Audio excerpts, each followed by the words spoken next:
Hello, and welcome to the Motor Trade Radio podcast, powered by Cazoo, with Philip Nothard and Curtis Hutchinson, bringing you all the chatter that matters across the car retailing sector, from factory to forecourt.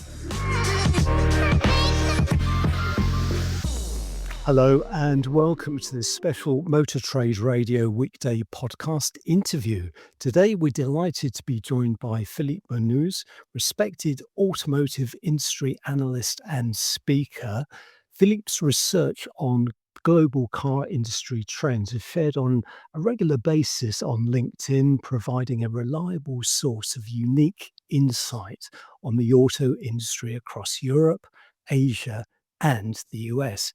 He also posts regular blogs on his car industry analysis newsletter.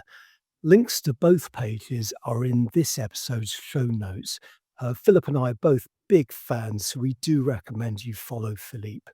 Philip joins us today to share his views, insight and research on Chinese car makers, covering established players, new entrants, and brands heading to Europe over the course of the next 24 months or so. So welcome back to the pod, Philippe. I can't believe it's actually over a year since we last had you on the show. So welcome back. Well, thank you very much, Curtis and Philip. Yes, it's been a long time already since our last conversation. Time flies, but it's always good to catch up and talk to you about what's going on in this fascinating industry. And in your world as well, Philippe, been that out in since we last spoke as well. I know many things have changed. I'm now trying to do my own stuff, my own business as a consultant, as a speaker, analyst, which is my passion and is what it has taken me to many places, just following the industry trends. Yeah, the automotive industry certainly keeps you busy with everything going on. Very much. It's changing all the time, and now we have one crisis after the other one, new challenges, new technologies, new players. Every day there is something to tell. Yeah, exactly. Cool. What Curtis said. I mean, I follow a lot of what you push out there, and I mean, I'm privileged that chair of the VRA. I've also got you involved with our summit this year in November. So I'm the honour of you coming over to the UK and being a fireside chat guest with me at the forthcoming VRA summit down in Warwick in November. So really looking forward to you in person. I mean, we've spoke a few times, obviously, over the phone, but never actually met. So I'm really looking forward to that. So it's an absolute honour to have you back on and a pleasure to be speaking to you. And so let's start off with some of the the research you've been publishing recently and tracking some of the challenges and issues facing Chinese car makers in their sort of domestic market and the sales progress many of them are making in the export markets. Do you want to talk us through some of this analysis and research that you've been looking at? Well, yeah. As many of you know, the hot topic in the industry, especially in Europe, is how fast the Chinese car makers are gaining traction. This is not only happening in Europe; it's basically everywhere where they are allowed to sell their cars, because they are very competitive, and their cars are, in many cases, they are even in a better position regarding quality than many traditional car makers that we know. So I've been trying to follow this new trend, how fast they are growing, how fast they are gaining traction, and in Europe is not the exception. Even if it is a quite competitive market with a lot of regulation and with very strong players which want to protect their position. Well, the Chinese are appealing to the public, and their cars, you start to see them, and not only a specific market, but I would say everywhere in Europe. And the numbers and the figures are confirm that we are seeing a big growth from the Chinese brands, and in many cases at the expense, of course, of the traditional brands, because we have to remember that Europe is not a market. It's a mature market, so it doesn't grow anymore. It has lost actually around 2 million units of sales per year between the pre-pandemic 2019 and today. So the market is more or less 2 million units smaller, but the competition is bigger and is getting tougher. So it's nice to see the progress, but it's also, let's say, frightening for the world of cars as we know it, because it's changing very fast, and we don't know what we're gonna see in the coming years. And Philippe, staying with Europe, with the UK sitting outside of the EU now, how much more attractive is the UK market for Chinese brands looking for fast growth and coming into Europe? Look, it is very attractive, and I would say the most attractive market for the Chinese car makers right now in Europe, because it's not part of the EU, so it doesn't have to follow the trade rules imposed by the European Commission. So making of the UK, let's say, a more open market to imports. And actually, you can see those position in the figures. The UK is now the biggest market for Chinese car brands in Europe, ahead of Germany, and not only in terms of volume but also in terms of market share. And this is the consequence of less restrictions, a consumer base that is more open to new brands. The UK, unlike Germany and France, its car industry is less. Its local car industry is less big and less powerful. So it's easier for new entries to gain traction. And this is exactly what is going on in the UK. During the first half of this year, the Chinese car makers, the Chinese car brands, which this is important to clarify here, because one thing is a Chinese car brand and a different thing is a Chinese car, because there are many cars produced by traditional car makers in China and exported to the world. When I talk about the Chinese car brands, I exclude those. So I'm excluding, for example, the Tesla Model 3 coming from China. I don't include it as a Chinese brand. So the numbers for the Chinese car brands show that they already have more than 15% market share in the UK, which is one of the highest in Europe. I would say the highest. It's more than what you see in Spain or Italy, where they have also gained a lot of traction. So yes, the UK is the most appealing market for them right now in Europe. And staying with that, do you see the UK being used by the Chinese brands as a blueprint for how they launch into other European markets? Yes, I think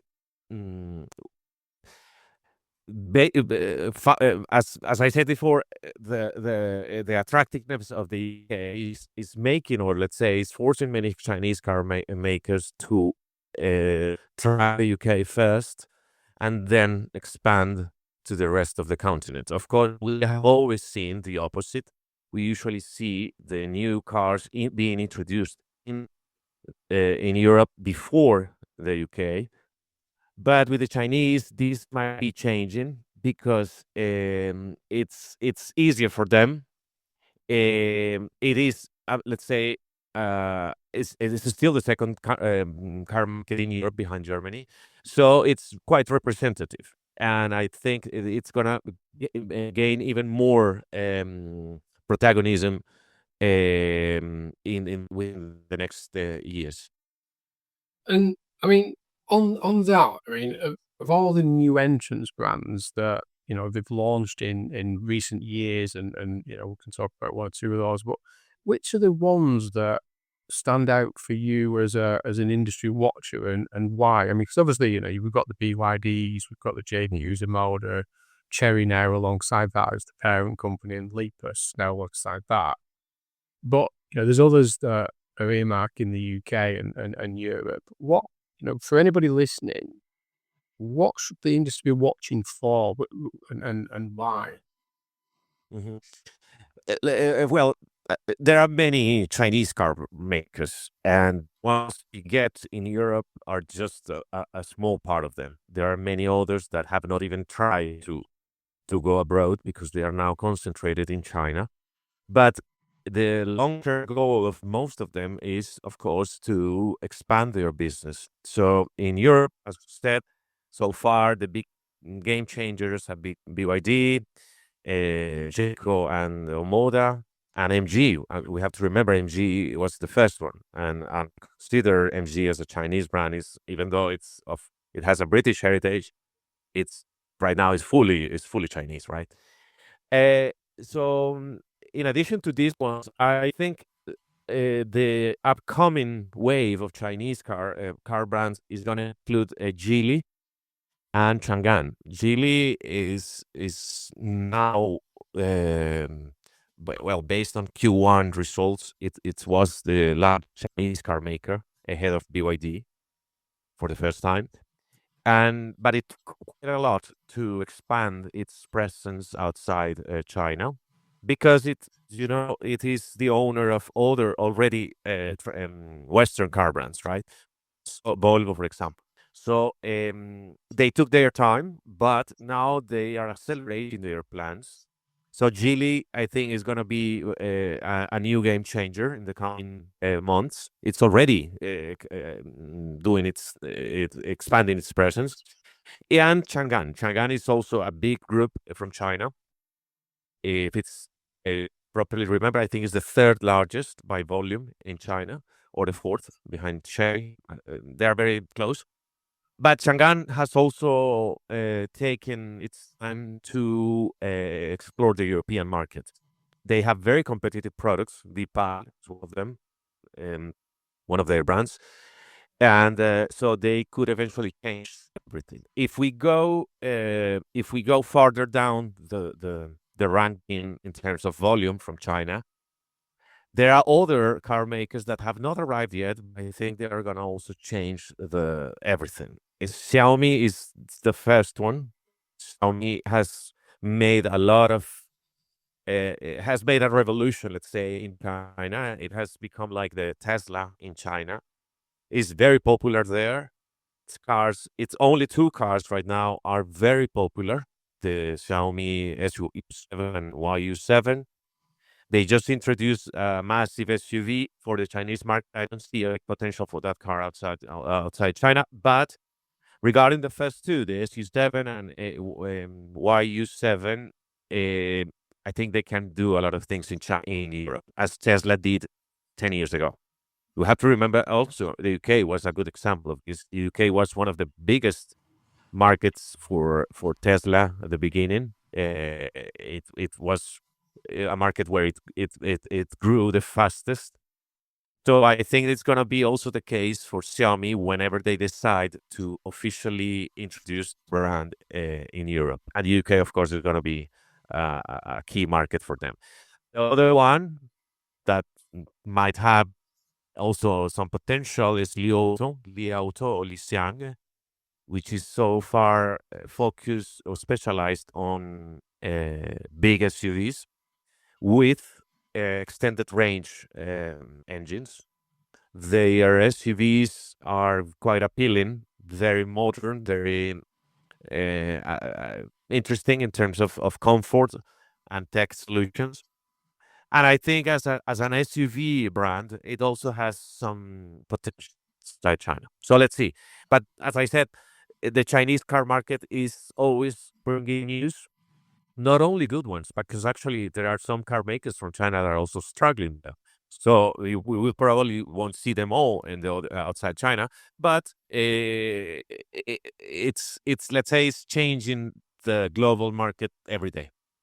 Yeah, so I think, as you say there, I think we think about these brands and Geely being one of them, and obviously they're just the parent behind obviously many brands that taking market share both in the UK and Europe, and obviously, the same with Chery and their multi-brands that they operate above. And as you say, with Shanghai, I think people see Shanghai as a fairly new entrant, but as you say, it's a big business outside of the UK, and they've been operating in the UK as a research and development for many years. So I think, but is this going to, obviously, a lot of this is taking market share from, let's say, the more established brands. I don't like to call them legacy brands quite yet. But, you've got things like Great Wall Motors, GWM, they've seen a very slow burn here in the UK. With just 144 cars sold in the first half of 2026. Are you seeing similar in other markets that some of these brands are just not making the traction, like some of the brands you just mentioned before? Well, yeah, the case of Great Wall is interesting because they were in Europe, in some European markets 20 years ago. And they were exploring. They had some interesting, good presence in Bulgaria or Eastern Europe. But then they changed everything. They've been trying to also to catch up in China. Great Wall Motors is a car maker that sells around 1.2, 1.3 million units per year, which means that it's not part of the big ones from China, but it's not a small one either. The thing is that it has focused its strategy in China on petrol engines, or in the best of the cases, hybrids, leaving very, very few space to the fully electric vehicles. Actually, the only brand it has right now which produces fully electric cars is Ora, which has been also in Europe for some years and in the UK as well. But the car that we saw from Great Wall Motors, particularly the Ora Funky Car, I think it was the name yesterday, but yeah, fully electric, but it arrived, I would say, not in the right time, and with a quite expensive price, with a high price, and so it was not, in my opinion, it wasn't the best way to open or to create a market for your cars. So this order didn't work, let's say like that. It was a big flop. Now the company is trying to reposition itself in Europe and learn from these mistakes with the introduction of the new Ora 5, which is very similar to, let's say, to Funky Cat, but it's more of a crossover SUV, bigger, with the difference with hybrid engines, plug-in hybrid engines, or even petrol, not only electric. So this is allowing these brands to increase their presence not only in the electric, because not only depend on one powertrain to go on, especially when you're targeted by the European Commission with your electric cars, right? So they learn from these mistakes, and I think that eventually they will have a good, or let's say a respectable market share in the region. So it sounds like then that we shouldn't underestimate some of these new entrants' ability to, re-engineer what they came in with. Like I say, the GWM, the Funky Cat, came in fairly early with a fully electric, not the greatest looking of vehicles could be expected. Like you say, the UK, I think it was closer to £40,000 sterling. So, it came in at a quite high ticket price at a market that wasn't quite ready for it yet. But it sounds like what you're saying is that don't underestimate these Chinese manufacturers, that they are prepared to, engineer what they do, react to the market and start again. Which is interesting, that because I think some people are trying to write off some of these new entrants that they're not getting the traction, but it doesn't sound like that's what they'll do. Yeah, look, this one of the things that we've learned so far from the Chinese makers is the speed at which they not only develop their product, but the way at which they react to market changes. Just one example, in October last year, the EU Commission imposed a tariff on electric vehicles being imported from China, and everybody was saying, "Oh, okay, so this is probably going to be a big impact on their sales." Well, look, what they did the best was, okay, so we're going to control all their powertrains. And that's how they started to introduce the fully hybrids. And G is very good at them. Plug-in hybrids, Omoda, Jayco are one example. And some of them, they are starting to explore the extended range vehicles such as Leapmotor. So the Chinese car makers is not only about electric cars. They have plenty of powertrains and with products wherever they explore. Of course, the Chinese are not as competitive as the Westerns when it's about combustion engine cars, but still there are good examples of interesting petrol or diesel cars from China. But the focus is on electrified vehicles, what they call the new energy vehicles, which is not only electric cars. So the case of Great Wall or MG when it reacted to the tariffs is quite representative, because they are showing us that speed is a key element here, and it's something that unfortunately neither the European nor the Americans have, which is the speed. They don't have that. They take their time, and this is becoming a big problem for them. Yeah, no, I couldn't agree more. I think the one that you say, they're very quick at reacting and changing course and redeveloping. Well, we'll be back after this short break with more from Philippe. You're listening to All the Chatter That Matters on the Motor Trade Radio podcast, powered by Cazoo. Welcome back. We're talking to leading industry analyst Felipe Munoz on this special weekday episode. Now, Felipe, there's been a number of recent reports. We've covered these on the podcast about some Chinese brands setting up production in Europe through joint ventures with established car makers, looking like, at the moment, the most likely scenario. So, yeah, we've reported on Geely with potentially Ford in Valencia, Leapmotor with Stellantis, its joint venture partner, Chery with Nissan, and or even Jaguar Land Rover in the UK. Which do you think are the most likely to happen, and when? Well, they're already happening things. The best example is Leapmotor with Stellantis. Stellantis and Leapmotor, they created this joint venture for whatever Leapmotor sells outside China.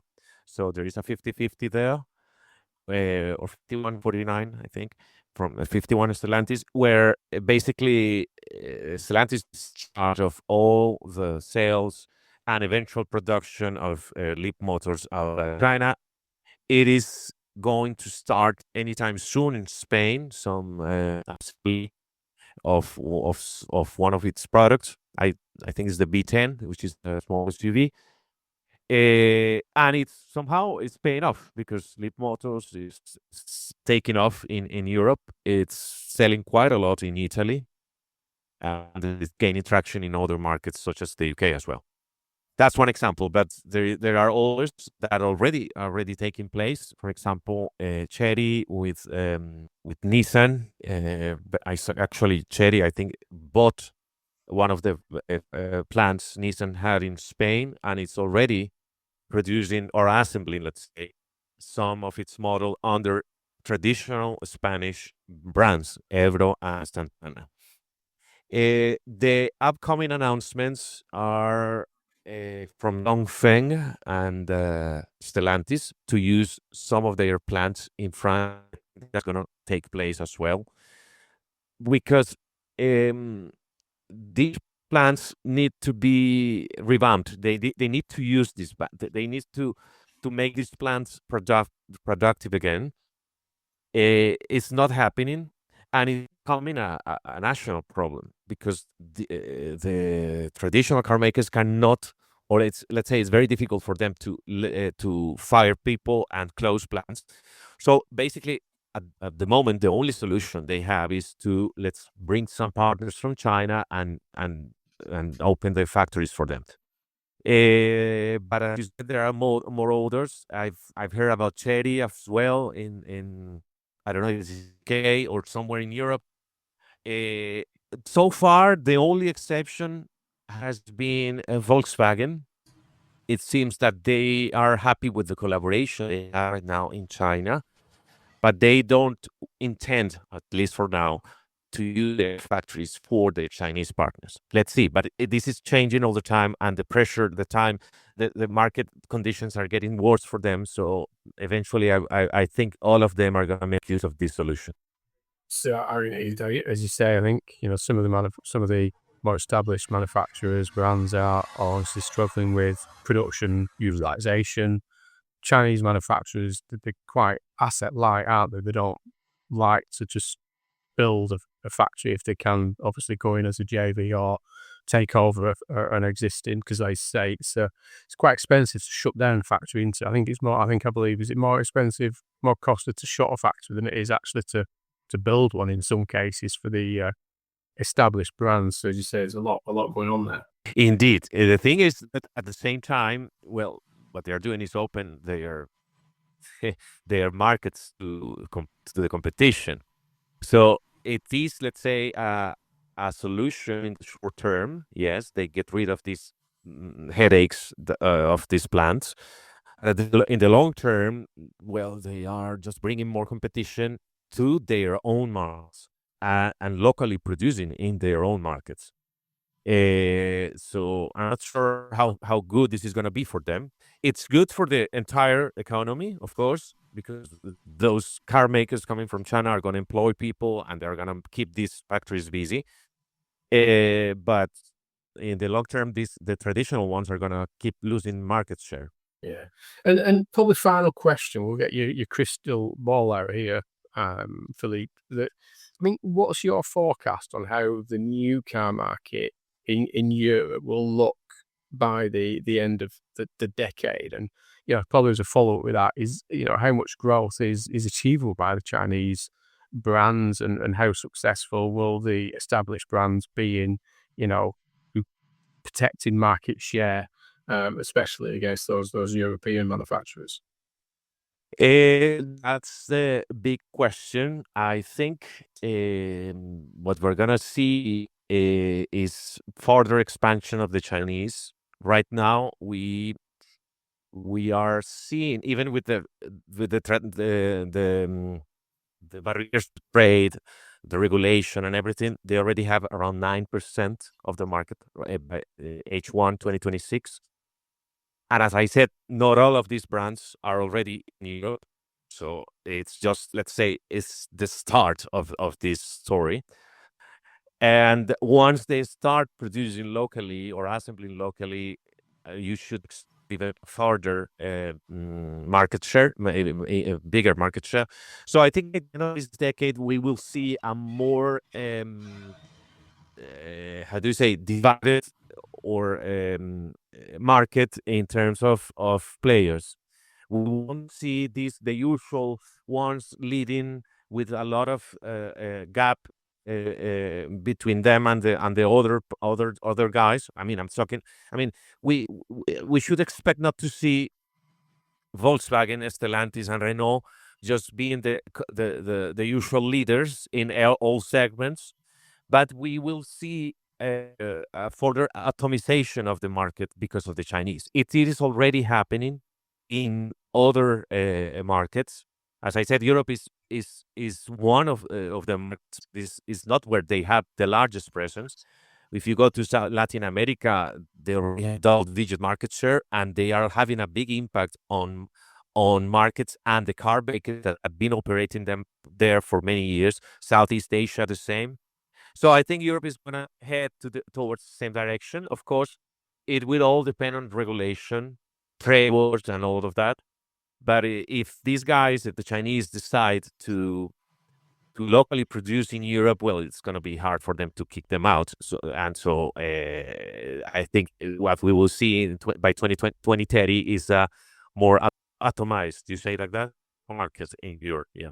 it is going to be very, like you say, I think for the market to understand what is on the horizon, like you say, look at Latin America, South America, Asia, that see the penetration, the volume that they're getting in there. And as you say, as they start to get into these joint ventures and co-production, that bypasses that some of the challenges of tariffs, import, etc. Doesn't it? That and as you say, becomes a little bit more very difficult to get them out once they're bedded in, and they're part of the employment within their markets, which will be interesting. As always, Philippe, when we chat about this kind of thing for hours and hours, and you and I certainly gets one. So I think, for me, Curtis and I say at the start, it's great to have you back on. I think we should do it more often. I think it would be great to get your view on what's happening outside of the UK and at that higher level of more strategic from it.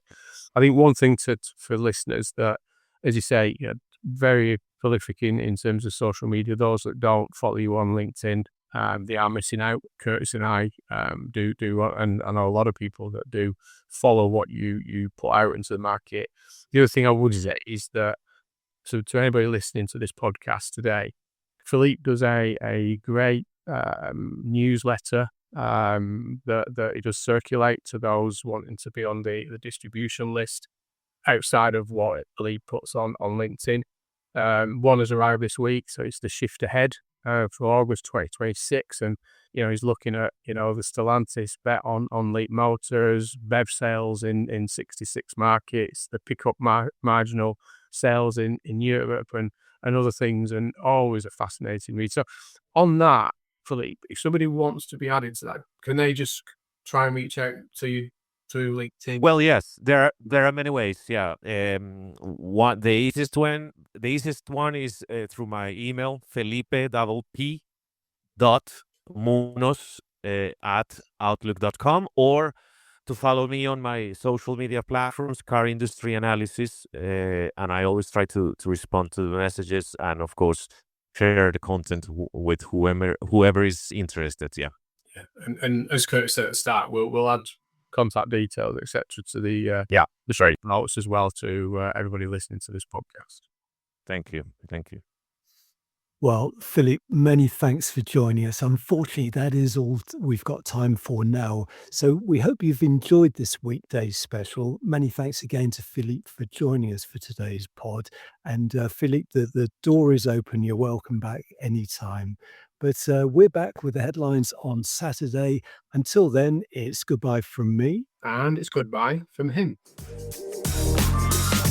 Thank you for listening to the Motor Trade Radio podcast, powered by Cazoo.